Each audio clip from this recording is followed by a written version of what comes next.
Pemirsa, pengamat militer Salim Said memenuhi panggilan Presiden Joko Widodo di Istana Kepresidenan Jakarta. Usai melakukan pertemuan dengan Presiden, Salim Said menyatakan dirinya memberi masukan kepada kepala negara agar prajurit TNI tidak diizinkan menjalani tugas yang berada di luar fungsi dan perannya. Salim meminta reformasi TNI semakin ditegaskan bahwa menegaskan bahwa TNI tidak memainkan fungsi politik dan tidak terlibat dalam kegiatan sipil.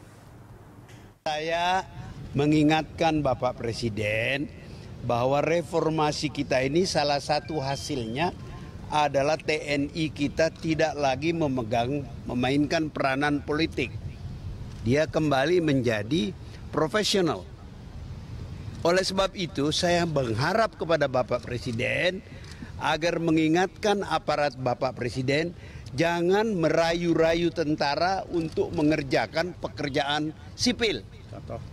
Misalnya merayu-rayu tentara untuk mengurus, menjaga stasiun, ya, menjaga penjara, menjaga airport. Itu kan sudah ada yang bertugas itu. Kerjakan loh tugas kalian. Harus bisa, jangan mengganggu tentara. Saya juga mengingatkan Bapak Presiden dengan hormat, dengan segala kerendahan hati, agar Bapak Presiden jangan membiasakan menggunakan pakaian militer, ya, sebab beliau itu sipil. Meskipun beliau sipil, menurut Undang-Undang Dasar, beliau pemegang kekuasaan tertinggi atas Angkatan Darat, Laut, dan Udara. Jadi dengan pakaian sipil pun tentara menghormati beliau. Dan beliau sangat senang dengan saran saya itu, karena saya mengatakan janganlah kita yang sudah berhasil reformasi TNI kita kembali lagi ke masa lalu tanpa. Mantan Ketua Mahkamah Konstitusi Mahfud MD menyoroti putusan Hakim Pra-Peradilan yang menyatakan penyidik Komisi Pemberantasan Korupsi KPK di luar kepolisian dan jaksa tidak sah. Mahfud menyatakan putusan pra-peradilan itu telah melampaui kewenangan hakim. Oleh karena itu, Mahfud MD mengusulkan kepada Presiden Joko Widodo untuk melakukan rekonsolidasi hukum acara pidana. Rekonsolidasi diharapkan bisa mengatur kembali aturan mengenai penyidik. Saya usul kepada Presiden agar melakukan rekonsolidasi hukum acara pidana untuk ditata kembali, diatur, ditegaskan menurut undang-undang itu sebenarnya apa yang dikehendaki.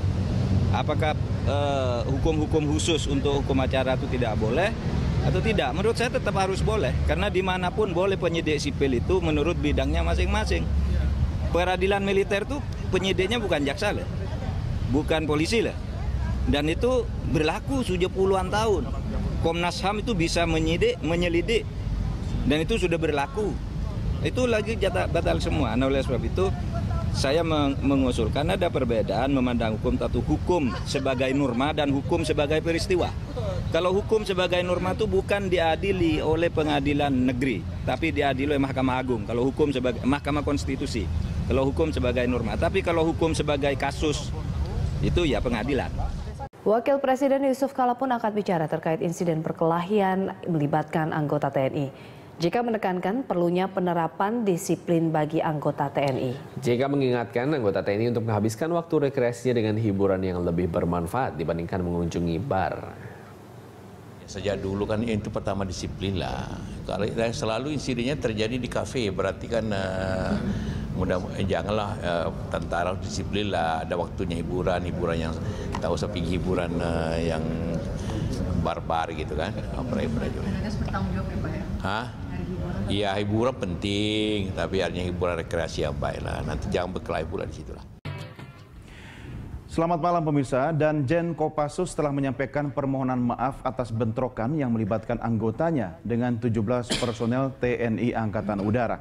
Peristiwa itu menyebabkan 1 dari 4 anggota TNI Angkatan Udara yang terluka tewas. Saat ini proses hukum tetap berjalan dan diduga insiden antara 2 korps TNI itu terjadi akibat spirit de corps yang berlebihan. Apa yang salah dengan esprit de corps yang berlebihan? Lalu seperti apa baiknya pola pengawasan terhadap para tentara sehingga tidak mudah tersulut emosi? Kita akan mendiskusikan hal itu dengan narasumber kita yang sudah hadir saat ini. Dengan saya adalah Koordinator Bidang Penelitian Imparsial Gufron Mabrur, dan juga Nanti kita masih menunggu kehadiran Effendi MS Simbolon, anggota Komisi 1 DPR, dan juga Kepala Dinas Penerangan Angkatan Udara, Kadispen TNI AU, yaitu Marsma TNI Dwi Badarmanto. Baik pemirsa, sudah bersama saya Gufron Mabruri dari Imparsial. Mas Gufron, terima kasih bersama kami. Apa yang terjadi dengan tentara kita ini? Yang pasti ini kan bukan peristiwa yang pertama kali terjadi. Artinya kalau kita lihat ke belakang kan sebenarnya kan banyak peristiwa-peristiwa kekerasan yang melibatkan oknum anggota TNI, tidak hanya antara TNI dengan anggota TNI, tetapi juga dengan Polri, bahkan juga yang dilakukan oleh oknum anggota TNI terhadap masyarakat. Saya kira ada banyak faktor yang mempengaruhi, yang menyebabkan mengapa kemudian banyak terjadi kasus kekerasan yang melibatkan anggota TNI beberapa tahun belakangan ini. Mulai faktor kesejahteraan, mulai faktor kedisiplinan, saya kira, terus kesadaran hukum, dan saya kira banyak faktor-faktor yang lain yang berkontribusi terhadap semakin maraknya atau banyaknya kasus-kasus kekerasan yang atau bentrokan antara oknum anggota, sesama anggota aktor. Ini akumulasi menurut Anda atau apa yang salah dengan manajemen dalam lingkungan tentara kita? Yang pasti pertama saya kira saya kira faktor-faktor itu bisa dikaji secara lebih dalam ya, dievaluasi untuk dilakukan perbaikan. Pertama misalnya soal pengawasan terhadap prajurit di bawah yang saya kira ini dalam beberapa kasus memperlihatkan sejumlah persoalan, ya kan? Misalnya pertanyaan kenapa sih ada anggota TNI masuk ke tempat-tempat hiburan misalnya, ya kan? Atau berkeliaran di situ, atau dia masuk ke dalam kemudian itu ke tempat hiburan juga ngapain, cari hiburan atau ngawal atau jaga atau apa gitu kan? Iya betul, karena ada faktor problem dalam hal disiplin saya kira di situ yang saya kira menjadi penting untuk dibenahi ke depan. Oke, kita punya catatan Mas Gufron terkait dengan bentrokan yang melibatkan anggota TNI. Kita refresh sejenak, kita lihat tayangan grafis berikut ini. Tahun 2014 ini ada beberapa catatan kasus. Tanggal 20 November itu ada anggota Brimob Den C Polda Sumut tewas ditikam oleh anggota TNI. Sehari sebelumnya baku tembak antara personel Brimob Polda Kepulauan Riau dengan prajurit dari Batalion Infanteri 134. Kemudian tanggal 21 September ini ada 4 orang prajurit dari Batalion 134 Tuah Sakti ditembak oleh anggota Brimob dari Polda Kepulauan Riau.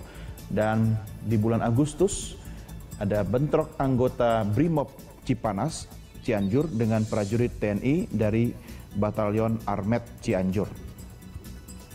Kita lihat grafik berikutnya pemirsa, ini data dari IPW atau Indonesian Police Watch ya. Dari tahun 2011 itu data paling bawah hingga tahun 2014 data terkini, jumlah bentrok antara TNI dan Polri mengalami kenaikan yang cukup signifikan. 2011 cuma ada 1 kasus dan di 2014 lumayan nih Mas Gufron angkanya 7 kasus. Ini yang muncul ke permukaan ya. Artinya kalau boleh nggak kita katakan ini seperti fenomena gunung es yang tidak terlihat di bawah itu bisa lebih banyak. Ya. Ini bagaimana nih? Ya, saya setuju bahwa itu bisa dilihat dipandang sebagai fenomena gunung es gitu ya. Artinya memang yang muncul ke permukaan yang terpublikasi yang tercover media aja gitu kan. Media yang kemudian diketahui oleh publik ya seperti itu jumlahnya gitu tuh. Nah, tapi di luar itu saya kira banyak kasus-kasus yang tidak terpublikasi gitu. Bahkan dalam catatan kita ya, misalnya untuk kasus bentrokan antara oknum anggota TNI dengan Polri misalnya sepanjang dari tahun 2001 gitu ya yang terpublikasi setidaknya ada hampir terjadi sekitar 39 peristiwa. 39 peristiwa. Iya, betul. Setidaknya itu yang kita amati dari beberapa publikasi di media. Di luar itu saya kira banyak yang tidak tercover oleh media. Gitu. Selesai nggak semua kasus-kasus ini? Diselesaikan lewat mekanisme hukum kah atau? Ada yang selesai, artinya pelaku diproses secara hukum, dan saya kira ada kasus-kasus yang lain yang juga menjadi pertanyaan karena publik nggak tahu gimana proses penyelesaiannya, ya kan, tidak ada akuntabilitas yang jelas, kemudian juga transparansi juga tidak ada gitu, sehingga kemudian banyak kasus-kasus yang melibatkan bentrokan antar anggota aktor keamanan, proses penyelesaiannya tidak akuntabel dan tidak transparan gitu, publik nggak tahu ya kan. Bahkan untuk kasus yang yang kemudian si pelaku diproses secara hukum pun kita pertanyakan, karena seringkali hukuman yang diberikan kepada si pelaku, karena ini sudah menyangkut pidana ya, seringkali tidak maksimal, hukumannya sangat ringan gitu loh. Dengan ringan atau beratnya bagaimana Mas Gufron, Anda mengukurnya? Apakah karena dia tentara dia harus lebih berat begitu? Saya kira gini, kan sesuai, artinya hukuman itu kan juga harus disesuaikan dengan dengan tingkat kejahatan yang yang dilakukan oleh si pelaku gitu. Kalau sudah misal melakukan kekerasan kan sudah melakukan pidana, apalagi di situ ada hingga kemudian korban meninggal misalnya. Contoh misalnya kasus cebongan dulu ya kan. Kemudian dalam kasus terakhir juga kan ada anggota TNI AU yang kemudian juga meninggal. Dan saya kira itu melakukan satu tindak pidana, perbuatan pidana yang saya kira harus diproses hukum ya. Nah, masalahnya memang di sini. Nah, ini kan yang harus kasus-kasus ini kan juga salah satunya ya harus menjadi momentum bagi TNI, kemudian pemerintah dan juga DPR untuk melakukan reformasi sistem peradilan militer. Artinya kalau ini kita sepakati sebagai fenomena gunung es, harus ditemukan akar persoalannya kan? Betul. Tidak sekedar menyelesaikan kasus-kasus yang terungkap lewat media seperti sekarang ini. Nah, akar dari persoalan bentrokan antara aparat kita ini sebenarnya letaknya di mana? Kalau bicara soal kesejahteraan kan setiap tahun memang pemerintah atau tentara sendiri sudah berusaha melakukan upaya untuk meningkatkan kesejahteraan dari sisi apa yang mereka dapatkan, ya kan? Tapi kan bukan cuma soal itu saja. Mungkin ada hal-hal yang lebih ke psikologis yang tidak terlihat oleh pandangan mata orang awam seperti kita seperti itu. Nah, kalau bicara, saya setuju bahwa proses penyelesaian kasus ini ya, karena ini bukan sekali dua kali, harus ada proses penyelesaian yang bersifat menyeluruh. Artinya akar persoalannya juga harus diselesaikan. Betul bahwa pelaku harus diproses hukum, ya kan? Diproses hukum sesuai dengan perbuatan yang dilakukan. Itu dampak akibat. Tapi kan penyebabnya kan harus digali. Nah, untuk jangka panjang dan tentunya untuk mencegah kejadian ini tidak terulang lagi, penting untuk menyelesaikan akar persoalan tadi. Saya kira ada banyak faktor.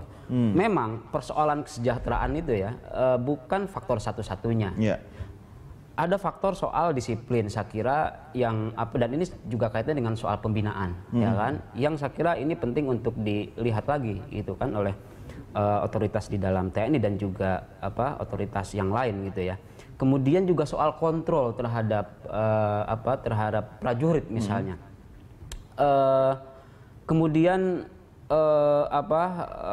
hal lain yang juga penting seperti yang juga saya sampaikan adalah bagaimana penting juga untuk mendorong atau untuk mengembangkan sikap di kalangan prajurit TNI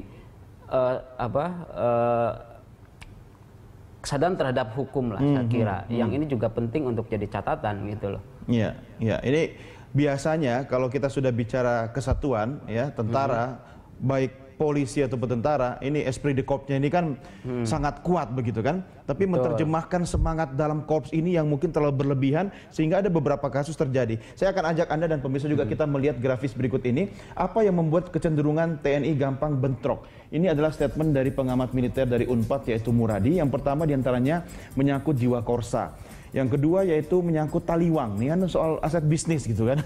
Bukan soal ayam taliwang dari Nusa Tenggara Barat ya.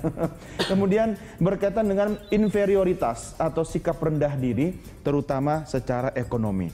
Ini kalau dari TNI dan Polri sendiri saja kan mereka dalam tanda petik ya sudah merasa ada perbedaan. Dalam TNI sendiri ya kan masing-masing matra juga sudah merasa, Mas Gufron, itu ada perbedaan gitu kan. Seberapa besar atau seberapa kuat sih perbedaan-perbedaan antara matra darat, laut, udara atau antara TNI dan Polri itu bisa menjadi pemicu terjadi bentrokan antar sesama?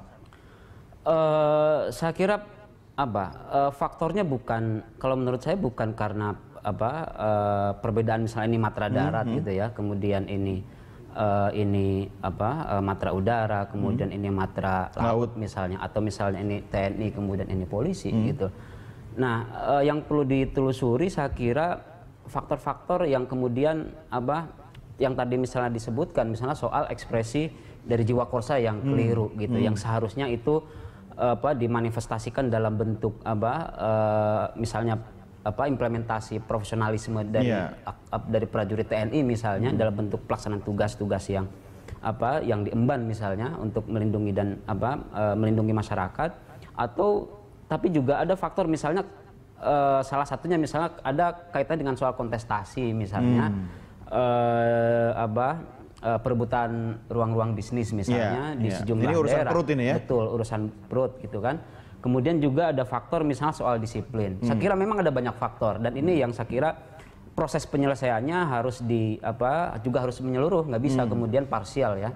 Soal kesejahteraan, misalnya soal ini kesejahteraan, salah satunya misalnya terkait dengan soal perumahan prajurit, kan, yang saya kira kita akui bahwa memang terbatas soal barak misalnya, sehingga kemudian banyak prajurit yang harus tinggal di luar, kontrak, ngekos dan sebagainya. Gimana mereka nggak tinggal di luar? Yang sudah pensiun aja masih tetap bertahan di rumah itu, ya kan? Sehingga kemudian yang baru-baru kasihan nggak dapat tempat tinggal. Betul. Nah, itu menimbulkan kesulitan untuk melakukan pengawasan, gitu. Nah, sehingga kemudian penting untuk memikirkan soal misalnya pengadaan rumah untuk para prajurit sehingga memudahkan untuk melakukan kontrol, gitu kan. Memang ada problem soal anggaran, tetapi tetap harus dipikirkan dong oleh DPR dan juga pemerintah. Bagaimanapun memang sipil sama militer itu beda ya. Artinya perlakuannya juga tidak boleh sama gitu kan. Ketika mereka keluar dari komunitas militer dan terlalu dalam tanda petik bergumul dan bergaul dengan komunitas sipil, ada nilai-nilai kan yang seharusnya hanya ada di dalam komunitas militer itu saja. Tapi ketika dibawa ke komunitas sipil, ada bentrokan, gesekan sedikit, ini kan gampang sekali tercederai gitu kan. Dalam tanda petik sekali lagi Mas Gufron. Apakah semudah itu ketika sikap atau mungkin mentalitas militer kalau dibawa ke sipil dalam suasana damai seperti sekarang ini, kemudian langsung merasa dicolek sedikit langsung bacok ini? Ya ini saya kira berkaitan dengan soal reformasi TNI secara menyeluruh ya, termasuk soal kultur ya. Anda percaya reformasi itu masih berlangsung sekarang ini? Saya kira ini menjadi agenda yang penting untuk didorong gitu loh, karena yang kita lihat kan cenderung terjadi stagnasi. Ada banyak aspek yang perlu untuk didorong, soal tadi bulan lalu soal saya sempat tanya ke misalnya, kemudian soal kultur kekerasan yang masih melekat misalnya di kalangan anggota aktor keamanan misalnya, itu bisa dilihat dari kasus-kasus kekerasan yang melibatkan mereka misalnya. Saya kira itu PR terkait dengan reformasi TNI yang saya kira menjadi penting untuk didesak ke depan gitu. Oke, baik. Mas Gufron, kita akan lanjutkan di segmen berikutnya. Kita break dulu dan pemirsa tetap bersama kami segera kembali sesaat lagi. Baik pemirsa, kita lanjutkan kembali diskusi kita malam hari ini, dan saya sudah terhubung melalui sambungan telepon dengan Marsikal Madya Dwi Badarmanto, Kepala Dinas Penerangan TNI Angkatan Udara. Pak Dwi, selamat malam Pak. Selamat malam Mas Doni. Ya, Pak Dwi, terima kasih sudah bergabung sama kami. Kami masih menunggu kehadiran Bapak di studio, Pak Dwi. Oke, ini mau kejebak. Ya, Pak Dwi, ini bagaimana perkembangan terakhir? Untuk yang mana? Kasus Solo ya? Ya, betul, Solo. Oke, jadi proses hukum tetap masih berjalan, sedang berjalan, penyidikan sedang berjalan. Mudah-mudahan tidak memerlukan waktu yang lama bisa diselesaikan ini, Mas. Ya, apa ada informasi terbaru terkait dengan keterlibatan anggota dan mungkin masyarakat sipil dalam kasus ini, Pak Dwi? Sementara ini untuk masyarakat sipil tidak ada, yang jelas oknum lah, itu sudah oknum. Kemudian pimpinan Danjen Kopassus sendiri sudah mengakui bahwa ada anggotanya yang terlibat, dan itu sudah 7 orang dinyatakan sebagai terduga ya, masih tersangka ya, yang penganiayaan. Artinya apa yang menjadi pemicu Pak Dwi sehingga ada aktivitas berkumpulnya para prajurit kita di sana, kemudian terjadi mungkin pandang-pandangan, cekcok, dan akhirnya saling baku hantam ini? Apa yang menjadi pemicu menurut analisa Anda? Saya tidak analisa, ini fakta bahwa pemicunya adalah karena senggol-senggolan aja di dalam kafe itu, Mas. Kenapa bisa saling senggol-senggolan ini, Pak Dwi? Apakah mereka sedang menikmati suasana musik atau sedang dalam aktivitas apa? Betul, ya informasi yang saya dapat itu baru ada nyanyi-nyanyi gitulah. Itu senggol, itu jam 22.00 itu sebenarnya masalah sudah selesai. Oke. Sudah selesai, tidak ada masalah gitu ya. Nah, kejadiannya itu sudah larut malam itu ya, udah ini orang-orang sudah pada pulang semua. Nah, 4 orang anggota TNI AU ini masih ada di situ. Begitu keluar terjadilah. Nah, ini sangat memprihatinkan sebenarnya, Mas. Iya. Pak Dwi, ini kan biasanya prajurit kita kalau lagi ada kesempatan luang itu sama-sama poco-poco atau melakukan gerakan nari prajurit, itu senggol-senggolan juga nggak apa-apa, Pak. Jangan-jangan ada yang mabuk, Pak, di sana atau sedang dalam kondisi terpengaruh apa, narkoba atau alkohol? Oh enggak, itu jauh dari itu. Belum ada indikasi itu. Ada belum tes nggak, Pak Dwi, ke arah situ? Ya? Ada tes atau diuji laboratorium terkait dengan prajurit ini kita? dalam penyidikan semuanya, Mas. Ini Denpom nanyakan misalnya permasalahan itu apakah nanti dites apanya secara ini untuk menentukan bahwa si tersangka maupun si pelakunya kayak seperti melakukan apa tuh, Mas, pelanggaran masalah obat-obatan, itu baru periksa, Mas. Jadi belum bisa dipastikan itu. Oke. Pak Dwi, ini kalau misalnya prajurit kemudian melakukan pelanggaran, langkah pertama yang harus dilakukan oleh prajurit atau mungkin komandannya itu seperti apa, Pak, selama proses upaya penyelidikan masih berlangsung? Ya, semua dipanggil, dikumpulkan gitu, Mas, ya. Ya. Kebetulan prajurit yang menjadi korban ini adalah prajurit yang di luar dari Solo. Itu ada yang dari Jakarta, ada yang dari Madiun, bahkan ada dari Pekanbaru, karena mereka sedang reuni. Ya, kalau komandan satuan sudah ambil aksi, bahkan sebelum terjadi itu pun kan sudah ada larangan sebenarnya bahwa anggota TNI masuk di wilayah seperti itu gitu, Mas. Iya, tapi kan Pak, mereka sedang dalam kondisi kangen-kangenan atau reuni kan, walaupun mereka sedang reuni tapi kapasitas mereka sebagai prajurit tidak bisa dilepaskan begitu saja. Apakah ketika mereka dalam berseragam tidak boleh masuk ke tempat hiburan, atau dalam kondisi tidak berseragam pun selama menjadi prajurit aktif tetap tidak boleh masuk ke tempat hiburan seperti itu, Pak? Selama itu TNI, memang larangannya tidak boleh, Mas. Selama itu TNI, baik berseragam ataupun tidak, Pak, ya? Iya. Oke, jadi apakah bisa dikenakan pelanggaran juga terhadap prajurit kita ini? Iya, pasti akan dikenakan pelanggaran. Makanya ini ada penyidikan. Kalau itu sudah dinyatakan salah, ya akan diberikan sanksi oleh atasannya. Oke, lalu terhadap prajurit Kopassus yang berhadapan dengan prajurit TNI Angkatan Udara seperti apa? Kasusnya akan sama juga yang dilakukan dengan teman-teman di Angkatan Udara? Itu kewenangan Denpom itu yang akan menangani, Mas. Kami ada dari sisi TNI AU saja, tetapi kalau untuk yang Kopassus sudah kan ditangani oleh Denpom sekarang. Apa ada koordinasi, Pak Dwi, antara TNI Angkatan Udara dengan Kopassus terkait upaya penyelesaian masalah ini sehingga tidak memunculkan simpang siur atau mungkin ketimpangan antara angkatan? Kalau koordinasi sudah selalu dilakukan oleh Mas, di tingkat manapun selalu ada ya. Ini kan terjadi karena oknum saja. Kalau koordinasi TNI AU dengan TNI AD, TNI AD dengan TNI AD dan yang lain-lain kan berjalan dengan baik. Sebenarnya tidak ada masalah apa-apa, Mas, di level itu. Ini hanya oknum gitu. Ya. Lalu Pak Dwi, bagaimana dengan status prajurit TNI Angkatan Udara ini saat ini? Apakah dinonaktifkan atau dalam kondisi status tertentu? Masih dalam penyidikan, Mas. Ini kan masih ada yang dirawat di rumah sakit. Kemudian yang lain juga sudah dipanggil untuk jadikan saksi. Kemudian dimintai keterangan oleh POM begitu, Mas. Iya. Apakah akan ada upaya lanjutan, Pak, dalam koridor atau kurun waktu tertentu, misalnya dalam 1 minggu ke depan ada pemeriksaan intensif terhadap prajurit ini? Sebenarnya tidak harus menunggu. Pemeriksaan itu kan setiap saat dilakukan oleh komandan satuan masing-masing, Mas. Setiap hari itu dilaksanakan pemeriksaan. Iya. Pada saat kejadian itu pun, misalnya ini kebetulan di Solo itu kan prajurit yang itu kan masih banyak yang melaksanakan pendidikan di situ, mungkin jumlahnya ribuan itu di situ. Iya. Pak Dwi, ini ada statement dari Menteri Pertahanan yang menyesalkan terjadinya peristiwa seperti itu. Jangan sampai terjadi lagi.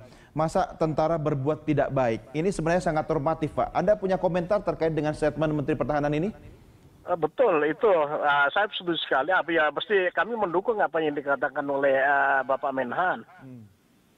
Tapi bagaimana Anda dan para komandannya bisa menjangkau seluruh prajurit, Pak, walaupun dalam kondisi mereka sedang tidak menggunakan seragam? Kan nggak mungkin juga, Pak, kita awas-awasin setiap hari, kita larang, kamu nggak boleh ke tempat hiburan. Kalau mereka dalam kebetulan tidak sengaja ketemu dengan sesama teman atau reuni seperti yang terjadi di Solo kemarin, apakah itu masih dalam jangkauan pengawasan atau pembinaan dari kesatuan Anda sendiri, Pak? Seharusnya begini, Mas, sebagai anggota TNI kita punya sumpah prajurit, kita punya 8 wajib abri TNI, kemudian kita punya Sabta Marga, sehingga dimanapun berada mau pakai uniform seragam maupun tidak, TNI adalah TNI gitu ya. Iya. Jadi kalau dia melakukan pelanggaran ya sudah pasti ada sanksinya gitu. Artinya Sabta Marga itu harus dalam jiwa prajurit kan, Pak, bukan soal karena adanya pengawasan harus. kan? Justru itu harus, tanpa diawasin pun harus. Ya. Menurut Anda, Pak Dwi, prajurit yang terlibat atau oknum prajurit yang terlibat dalam kasus kemarin ini adalah prajurit yang tidak Sabta Margais atau seperti apa? Itu baru di neta penyidikan dulu, Mas. Kalau menurut saya, kalau udah melanggar ya bukan prajurit yang Sabta Margais.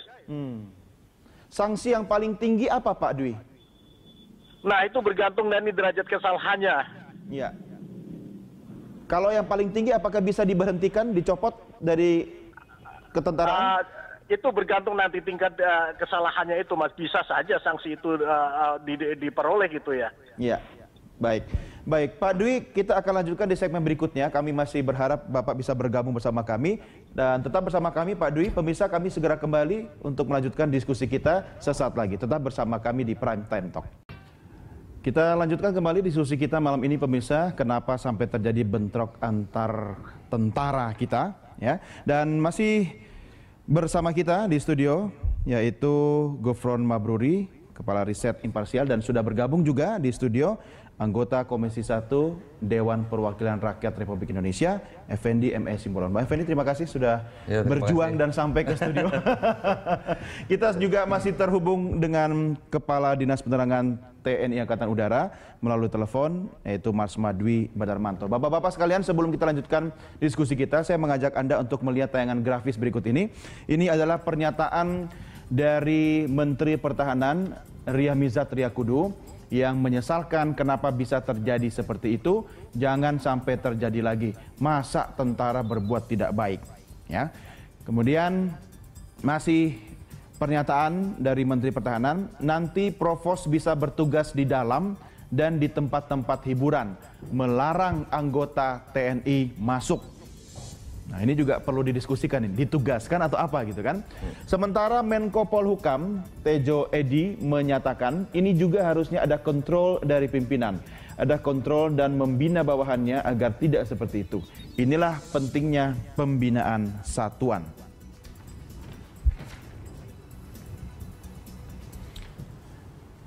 Ya baik, kita lanjutkan diskusi kita. Bang Effendi, kenapa tentara berantem sama tentara? Kita coba ini ya, memilah dulu ya. Kalau kita artikan tentara berantem dan tentara, kesannya TNI dengan TNI. Ya, pertama kami tentu sangat prihatin ya, kita semua. Ya. Kita prihatin di tengah-tengah upaya-upaya baik pimpinan yang di tingkat atas sampai ke tingkat satuan, khususnya di TNI, berupaya untuk mengembalikan citra Sabta Margais yang sejati begitu. Dan kita melihat upaya-upaya itu memang semakin konkret, makin konkret. Ini bagian dari reformasi TNI, Mas? Iya. Di beberapa tahun terakhir ini pimpinan-pimpinan baik di Angkatan Darat, Angkatan Laut, Angkatan Udara, termasuk sampai ke satuan-satuan mereka, ada perbaikan yang sangat mendasar. Ya. Jadi masih di jalurnya menurut Anda, Bang? Oh, sangat. Sangat. Oleh karenanya kita mari bukan tidak ingin membuka apa masalah yang terjadi di Sukoharjo yang lalu ya. Tetapi mari kita juga batasi begitu. Batasi permasalahannya ini adalah antara oknum prajurit yang notabene adalah dari Kesatuan Kopassus dan dari Kesatuan TNI Angkatan Udara, yang ketika mereka bertemu juga pada posisi yang bukan dalam kaitan mereka ingin berkelahi ya, tapi memang terjadi sanggong seperti itu ya, antara 18 prajurit Kopassus yang kemudian dalam proses selanjutannya ada tersisa 5-7 orang lah yang diduga ya, bahkan 3 orang yang diduga kuat untuk melakukan penganiayaan dan sebagainya, versus dari teman-teman prajurit dari TNI Angkatan Udara yang ketika itu melakukan acara reunian mereka, ya kan? Nah, oleh karenanya kalau kita lihat apakah kemudian ini merepresentasikan kesatuannya, saya kira jawabannya tidak. Ya, baik kesatuan grupnya, apalagi kesatuan Kopassusnya sendiri.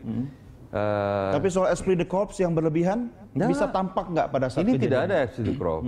Ini berbeda, agak berbeda dengan peristiwa Cebongan ya. Ya itu kan tampak ada upaya untuk superioritas ya. Ya begitu ya. Nah ini kita lihat baru saja April yang lalu peringatan 63 tahun Kopassus, kita melihat bagaimana Danjen Kopassus yang begitu, saya kira begitu rendah hati ya. Dia melakukan upaya pertemuan rekonsiliasi antar anak-anak bangsa yang dulu berseteru karena perbedaan politik negara, politik negara.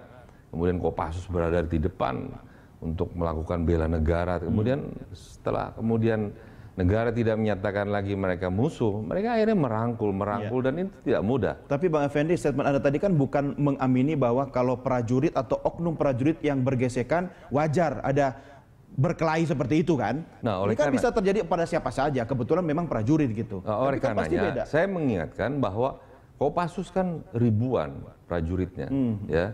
Oleh karenanya apa yang dilakukan oleh prajurit-prajurit muda yang memang mungkin masih berjiwa darah muda ya, karena mungkin juga gejolak yang begitu tinggi, di samping juga atau ditambah dengan kurang disiplinnya, ya mereka disiplin, pengawasan juga, kesetiaannya kepada Sabta Marga dan juga loyalitas kepada korpsnya, ini membuat mereka akhirnya bias begitu ya. Tapi tidak mungkin, tidak bisa juga kita representasikan. Demikian juga angkatan udaranya.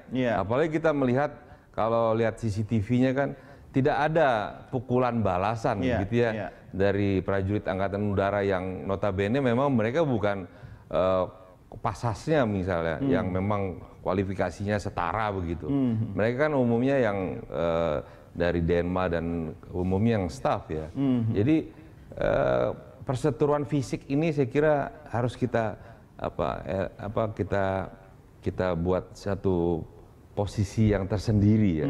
Jangan kemudian kita membincangkan seolah-olah ini perseteruan antara angkatan darat dengan angkatan udara. Jadi dengan angkatan udara ya.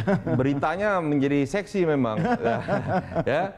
Kita yakin bahwa masing-masing pimpinannya termasuk kepala stafnya juga akan mengedepankan ini penegakan hukum ya. Karena kalau melihat kita hukum pidana tentara sendiri kan sudah mengatur. Ya, jadi kita mendengar dan kita yakin semua pimpinan teras di Kopassus, di Angkatan Darat maupun di Angkatan Udara menyerahkan sepenuhnya kepada jalur hukum militer. Ini harus selesai. Artinya begini, sebelum Bang Effendi nyampe studio kita juga sempat diskusi. Jadi Mas Gufron, ini kan seperti fenomena gunung es begitu kan.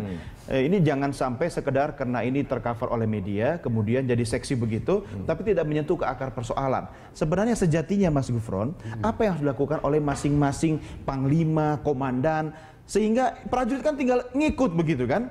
Kalau mereka sudah jiwanya Sabta Marga ya, siap menjalankan perintah, itu kan tinggal komando dari atas ke bawah gitu kan.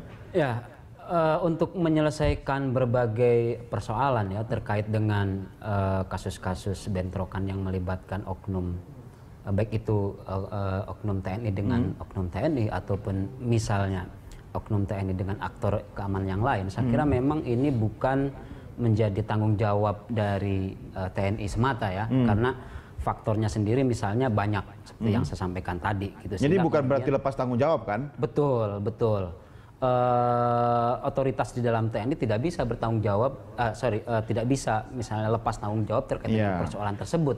Tetapi untuk menyelesaikan itu bukan tidak bisa sendiri juga. Ada pemerintah misalnya presiden, kemudian juga Kementerian Pertahanan di situ dan juga DPR sendiri, misalnya Komisi 1 gitu. Tapi saya kira gini, Mas Gufron, ini kita kan menyeretnya kan persoalan seolah-olah persoalan institusi yang antar institusi ya. Ini kita coba, kita bukan mengeliminir ya, bukan meminimalisir, tetapi faktanya memang terjadi bentrok. Ya, ada kelompok oknum prajurit yang di hari libur mereka berada di kafe, yang menurut undang-undang kitab pidananya tentara memang sudah melanggar. Iya, tidak boleh tidak boleh ada di situ.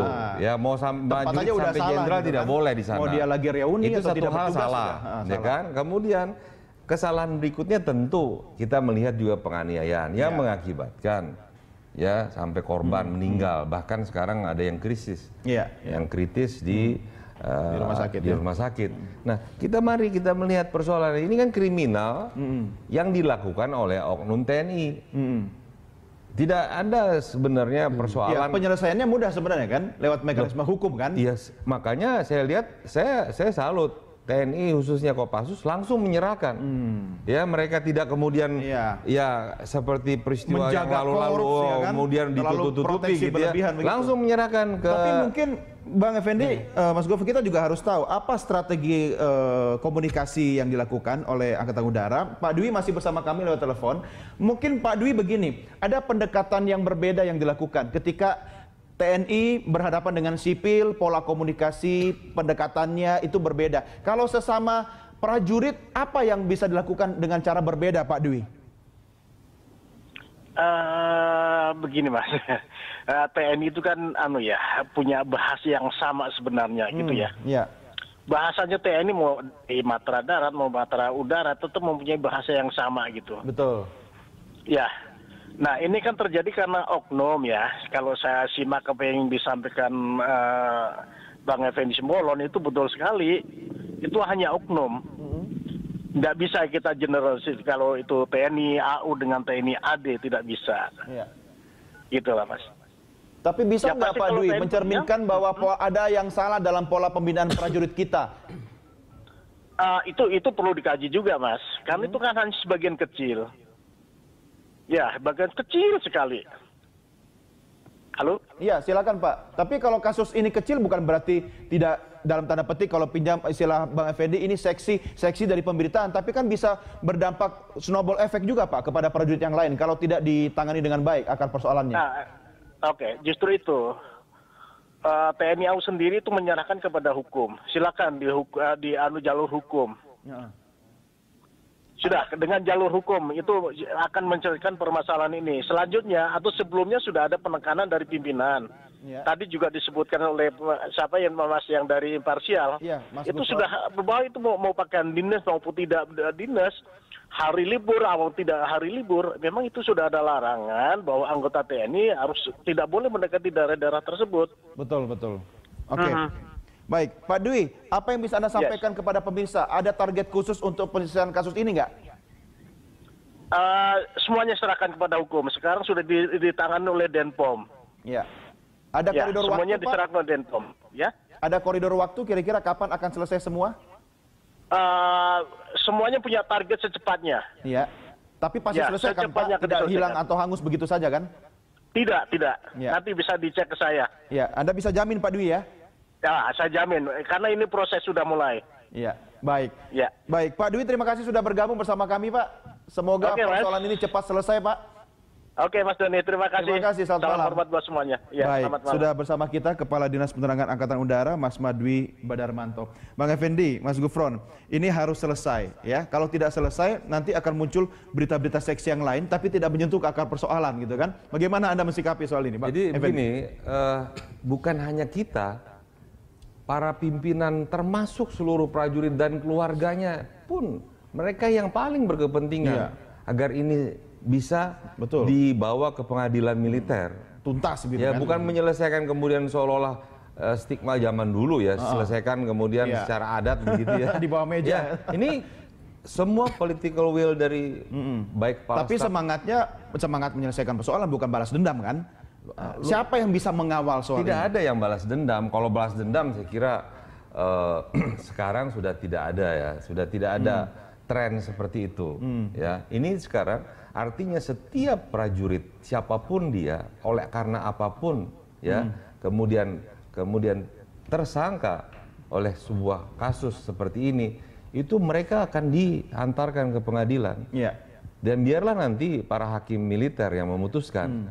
Ya, kita harus menghormati pengadilan militer. Apakah mereka akan nanti dikenakan sanksi apa, dipecat dan sebagainya. Ya. Karena tidak ada kewenangan dari komandan atau pimpinan. Betul. Kewenangannya itu hampir sama seperti kita sipil. Di pengadilan sipil juga sama. Iya, hanya mereka ada kitab hukum pidananya sendiri, pidana tentara yang mengatur pasal-pasal mengenai Ini sebenarnya begini, mungkin Mas Gufron, kalau kita melihat dari perspektif yang berbeda, ini kan ada potensi yang sungguh dahsyat luar biasa dari tubuh prajurit kita, begitu kan?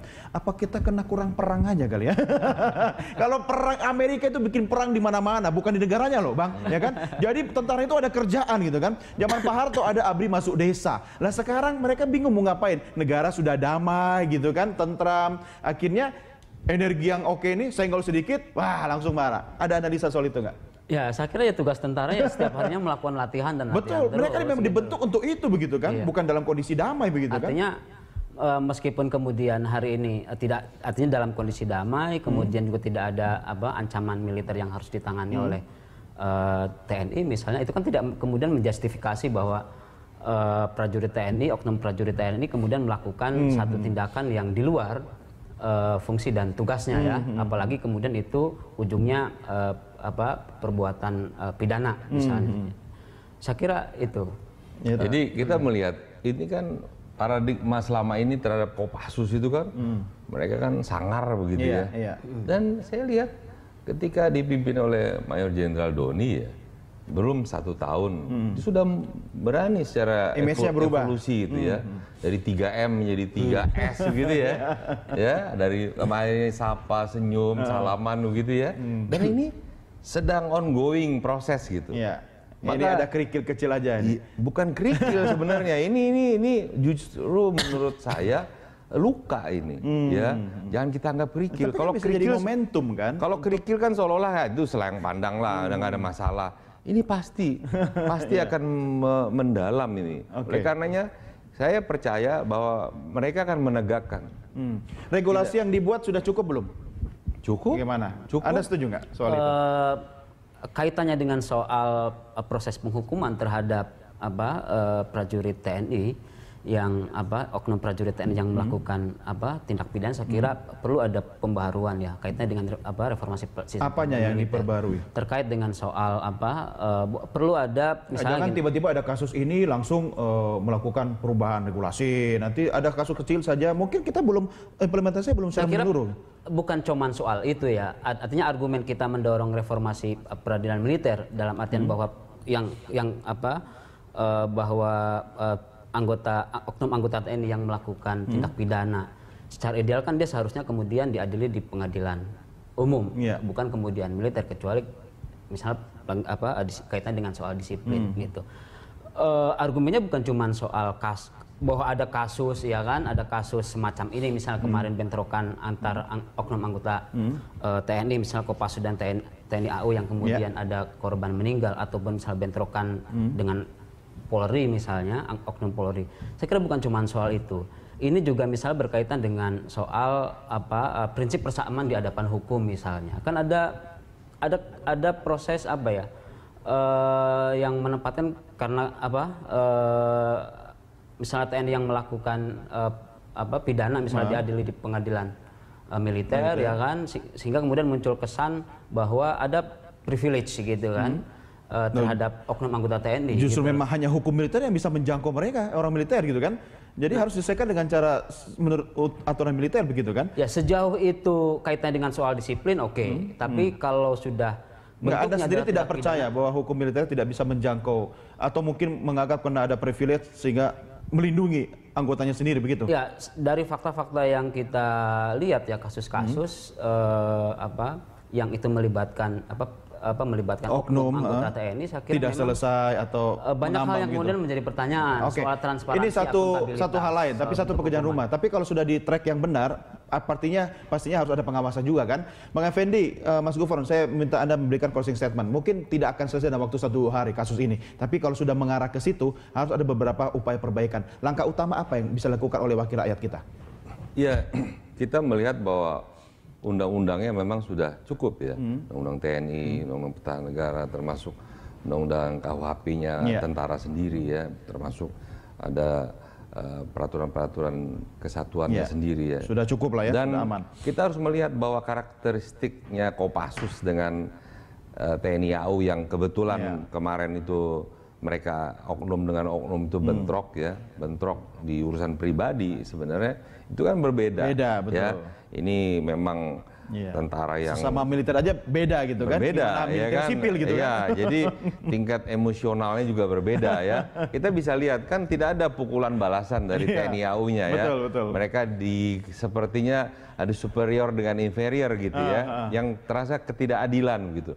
Nah ini bayangkan kalau tadi dikatakan bahwa harus dilihat juga evaluasi pimpinan, saya kira tidak perlu. Karena kalau pimpinannya sementara ini saat itu memberi reaksi yang sama, maka bukan tidak mungkin. Itu kan Sukoharjo dengan Solo dengan Jogja kan bergeseran dekat gitu. Betul. Bisa mudah mau demok pasukan itu ya. Tentara semua lagi di sana. Nah, saya juga mungkin ini ke depan ya, kalau pemerintah juga memandang perlu ya, menggeser juga markas komandonya grup 2 itu tidak lagi berada di tengah kota Solo misalnya. Dia bisa mungkin agak keluar. Ya, itu kan memang sekarang. Dulu kan memang sebenarnya agak keluar gitu kan. Tapi karena penduduk makin padat, jadi dia masuk dalam kota. Gitu. Oke, singkat aja Mas Gufron, singkat. Kita mau closing nih. Saya kira gini, karena ini peristiwa ini bukan sekali 2 kali terjadi, ya kan berarti kan ada persoalan serius yang perlu diperbaiki, dikoreksi. Solusinya? Iya. Nah, saya kira untuk jangka panjang banyak yang harus dilakukan, tidak hanya oleh TNI tapi juga pemerintah dan DPR, misalnya peningkatan kesejahteraan ya kan prajurit TNI, kemudian soal kontrol terhadap prajurit ya kan, soal pembinaan dan yang paling penting adalah reformasi di sektor pengadilan militer itu. Yang harus reformasi juga bukan cuma militernya, sipilnya juga. Bagaimana reformasi cara pandang sipil ke militer gitu kan, itu penting. Sama-sama reformasi gitu kan. Saya harus akhiri sampai di sini. Mudah-mudahan ini akan selesai ya. Bang Effendi, terima kasih. Tugas Anda tambah banyak lagi mengawasi biar proses ini berjalan sesuai dengan yang kita harapkan tadi gitu kan. Mas Gufron, terima kasih juga sudah bersama kami.